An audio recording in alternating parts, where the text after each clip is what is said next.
So we all knew that at a certain point Dana White was going to comment on the Francis Ngannou fight, or maybe not actually, but we all knew what he thought about the Francis Ngannou knockout. And if you didn't, then you haven't been watching this movie of all of the sequence of events that led up to Anthony Joshua, ending the Francis Ngannou boxing thing, But what's interesting about how Dana responded to the question here that we're going to watch in a second is it actually, believe it or not, demonstrates that Dana was right all along. If you really think about it, I'll explain what I mean, because obviously he's going to be kind of snide about it, which you can understand. He wanted his UFC heavyweight champion to stay in the UFC, not lose him to PFL and then have him go and do these other fights, whatever. But because basically there were two reasons that Dana did not, the two main reasons that Dana did not want Francis to do the Tyson Fury fight while he was still under contract with the UFC, or why they didn't want to include that in his new contract. And I'll go through both of those, let's watch him real quick, and then I'll explain to you exactly why he didn't want him to do the fights, and then why he's been validated now, where it looked like he was dead wrong, and now he's been validated. And we'll do that in a second. Go ahead and subscribe to the channel if you haven't yet. Oh. And then we're going to watch him talk about Conor McGregor in a different clip from this press conference, because, man, he gave a lot away, dude. He gave a lot away. The Francis thing, obviously, we're watching a second, and then there's a lot to that story. But the Conor McGregor thing, he gave a lot away in his answer about Conor McGregor when they asked him. It's very obvious what's going on, and we're going to watch that right after this. But, go ahead and subscribe to the channel if you haven't yet. If you're someone who watches my content and you haven't subscribed, I haven't said this in a while. All I ask from people who watch my content is just if you're going to watch it all the time, just subscribe. It makes a huge difference for me. It takes you 1 second, and I appreciate it. And go ahead and like the video as well, and tell me what you think in the comments. All right, so this is what Dana said in response to the Francis Ngannou question, and then we're going to talk about why this is important. When we go there, we'll be running the production. Did you see the boxing match last night? Did you talk to Eddie after it? I did not. I mean, I saw it on social media. Yeah. What did you make of that finish in the Francis fight?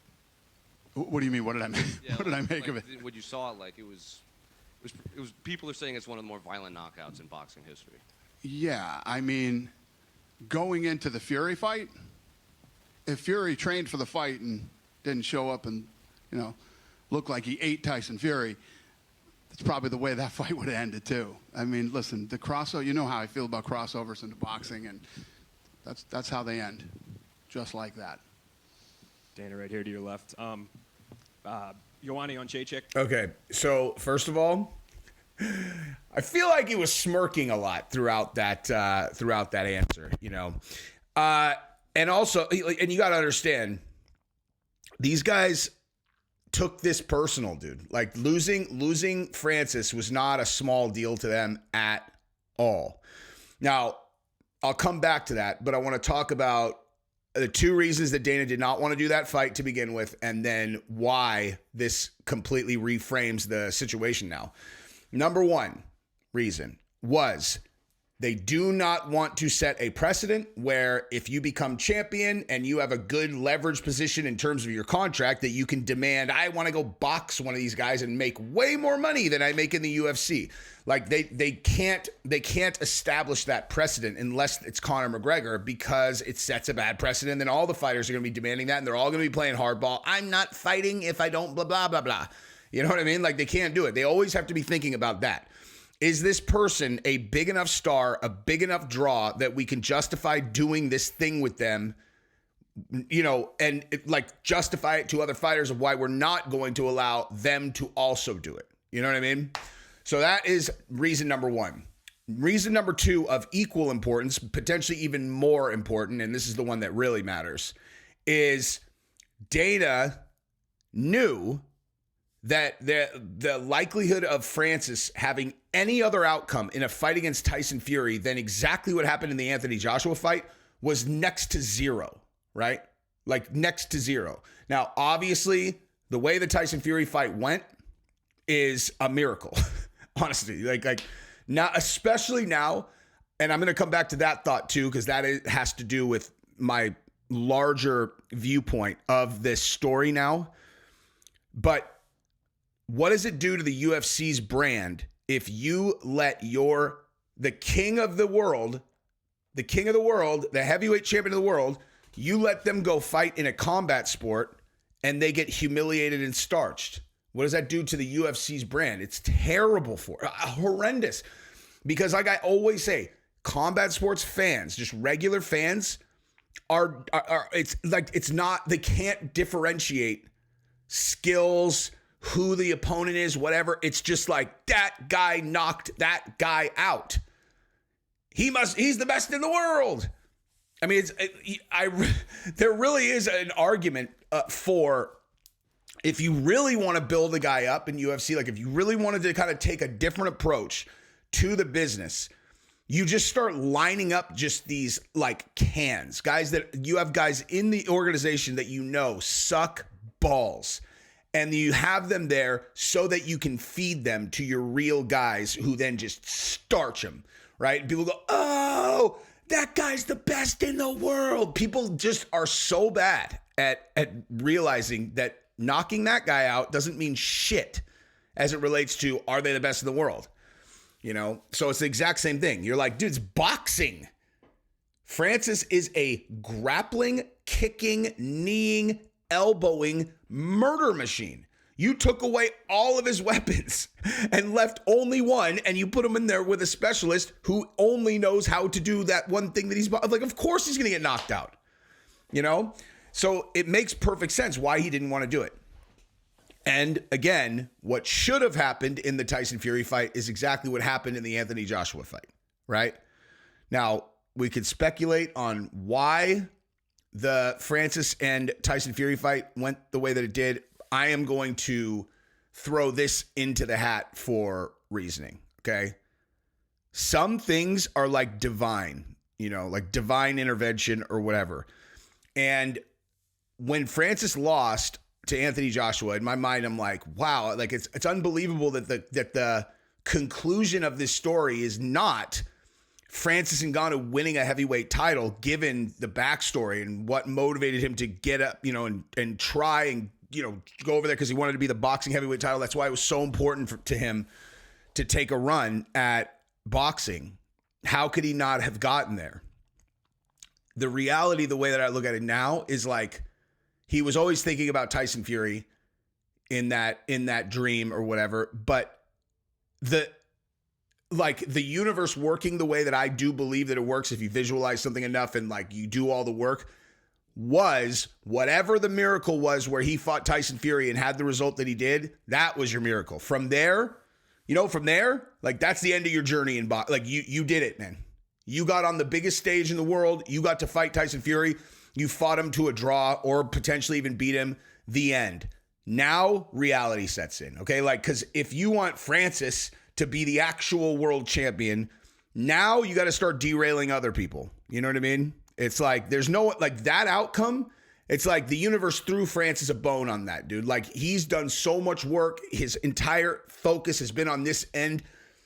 And he basically gets the end result that he was after while simultaneously not unfairly derailing someone who has earned it in a different, you know what I mean? It's like Anthony Joshua is going to lose to, like, you know what I'm saying? It's like, that's your bone, dude. The universe threw your bone. God threw you a bone. There it is. Amazing job. But now reality sets in. And Anthony Joshua just fucking exposed the difference between an elite boxer and a mixed martial artist that's invading boxing. I mean, it's they're intruders, man. I mean, bottom line. These new boxers, they're MMA fighters, the fucking, YouTubers, they're imposters, in terms of like real elite boxing. I'll watch two homeless guys fight over a fucking half-drank 40 of Mickey's. I like fights. So yeah, I don't need the two guys to be the best in the world for me to want to watch it. But at the same time, let's not pretend that Jake Paul is going to compete with Canelo Alvarez. Okay? Canelo Alvarez will beat the living fuck out of Jake Paul, just like Anthony Joshua did to Francis. It'll be identical. Identical. That's exactly what that looks like. If Jake Paul somehow talks his way into a Canelo fight, that's what happens. Just like that. No difference. Anyway, so that is what I have to say about that, because Dana has been proven correct. Because had he sanctioned, think about this. If Dana had sanctioned that event, he's like, yeah, we're going to bring our guy out and he's going to go get him. He's going to get Tyson Fury. Or let's just say that the Anthony Joshua was the one that they did. And that was the result. They look like fucking idiots, dude. UFC would look like a joke. They'd look like a joke. You know? And why would they do that if none of these guys are willing to come and fight in the UFC? I'm sick of it now. Now, this actually pissed me off because, like, I love Francis. But now, it's like, okay, cool. We've established boxing is real. If you guys think you're gangster, why don't you come fucking get it in the cage from one of these guys, dude? Anyway, that's what that is. So now let's move over to the Conor side of the conversation. I want to thank the sponsor of this video, Game Time. Game Time is a ticket marketplace that makes it faster and easier for you to get into your favorite events at a moment's notice. I go to a lot of UFC events, and if I'm going last minute, I use Game Time. Game Time provides the premier marketplace for last minute tickets to the most popular events in sports, music, and theater in more than 60 cities across the US and Canada, eliminating the need for printing and building a better way to access the best live experiences right from your phone. While I know everybody loves robotic ad reads, I'm going to just show you myself using this product, GameTime.co, to look at tickets for UFC 298. Look at this. Look at how easy this is. You're like, bam, here is the entire stadium. Here are the ticket prices. You can see exactly where they are.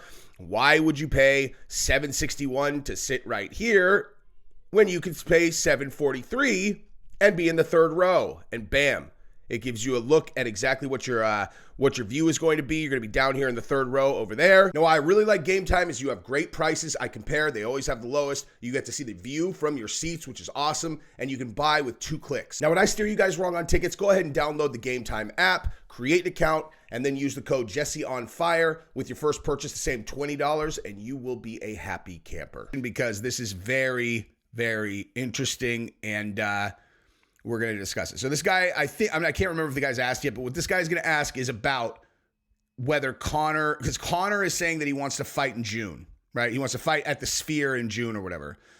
So they're asking Dana about the likelihood that Conor will get booked to fight at the Sphere, and Dana's answer is very, very notable.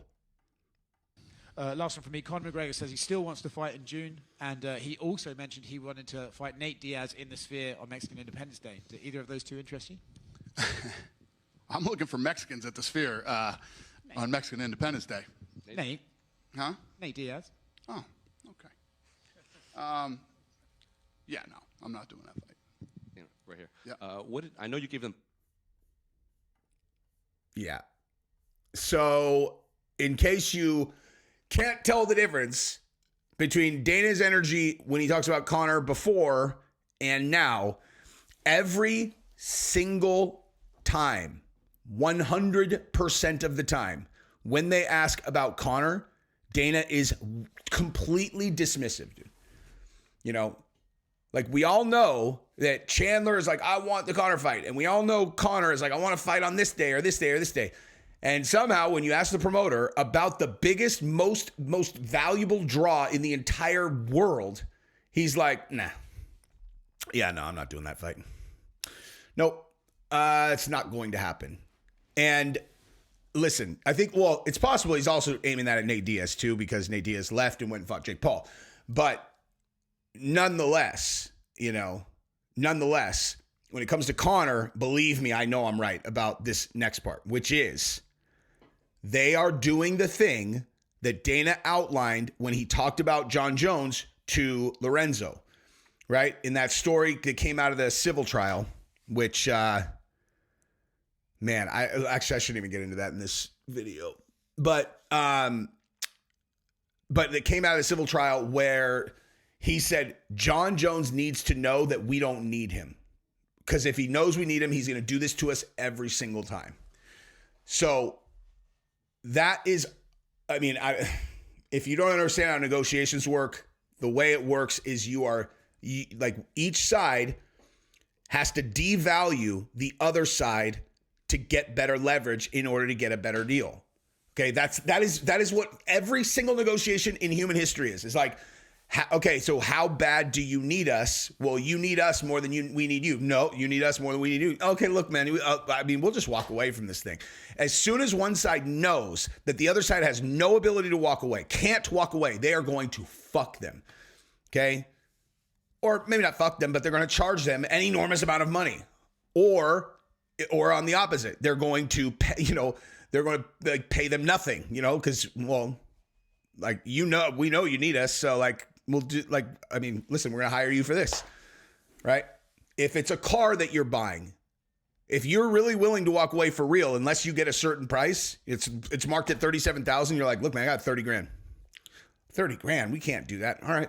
And if you're like dead set on 30 or die, you're going to find out if they can bring it down to 30. And a lot of times they can, but they won't unless you are walking off, period. And they're like, okay, I can either sell this at 30 or not sell it, And in this situation, Conor, for sure, is making huge demands, as he should, because that's what his value is. But clearly, what he has proposed is not a deal that Dana and them want to do. And so they just keep going like, no, this is all posturing. This is all negotiation posturing. Conor saying he wants to fight. Oh, I want to fight in June. I want to fight in June. I want to fight in June. That is also posturing because he is like, why won't the UFC, like, you guys, come on, man, make a groundswell that the fans really want to see Conor. Like, we all want to see Conor. It's not working anymore. Like, it's not working anymore. Like, yeah, we would love to see Conor for sure. Like, I would love to see Conor, obviously. But, dude, the world has moved on. The world doesn't need to see Conor anymore, right? It's like no one will be more excited about him coming back than me. But, like, the boy who cried wolf, like, I've heard this before. You're going to fight this guy, or you're going to fight that guy. Oh, you're going to announce. Make me look like a fucking asshole, by the way. You're going to make me look like an asshole because I will be announcing my next fight and the date on New Year's Day. And so I put out a video. I'm like, Conor's booked because I still idiotically thought there's no fucking way that Conor would say to the fans that he's announcing that he's booked for a fight and then he's actually not booked for a fight. There's no that would obviously just destroy his credibility. So I can put out a video that says he's booked. He says he's going to announce who it is and when tomorrow. And then what happens? He gets on and goes, I will be fighting Michael Chandler at International Fight Week at 185 pounds. And it's just completely fucking made up. This is completely made up. And so people are just like, fuck, whatever, dude. I don't care. You just fucking let me know when he signed a bout agreement. Being as valuable as he is working against him in a lot of ways. I mean, there's no reason why he should have to take significantly less than he's worth. And at the same time, there's no reason the UFC should have to pay him some fucking absolutely outlandish amount of money. So they're like at a stalemate or whatever. And who knows what Conor's asking for? Honestly, as soon as I know, if there is someone who does know what Conor's sunset clause is, the date that his contract expires regardless, then I will be able to tell you when we're going to actually see Conor. Without knowing that, there's not a single person on earth that could tell you anything about anything. Even if you know exactly what Conor's asking for, the only fucking thing that matters is the sunset clause. Once you know that, that's when you know where all the leverage is. Because the closer it comes to the sunset clause, UFC is going to start. Now they're going to start getting serious, dude, about negotiating with him. If they got 12 months, 18 months until Conor's out of his contract, they could get this deal done in 24 hours if they needed to. But if Conor has no guarantee in his contract that they have to offer him a fight, which he clearly doesn't, and he doesn't, and like his sunset clause is in fucking mid 2025, what possible urgency is there for the UFC to make a deal with him? They're like, he can't do shit anyway. Let him fucking sit there. Or they can come back to us with a more reasonable offer. Anyway, that is what I got. Love you guys. Go ahead and subscribe to the channel and ring the bell and comment and like and do all of those things because you love me just like I love you. Bye-bye.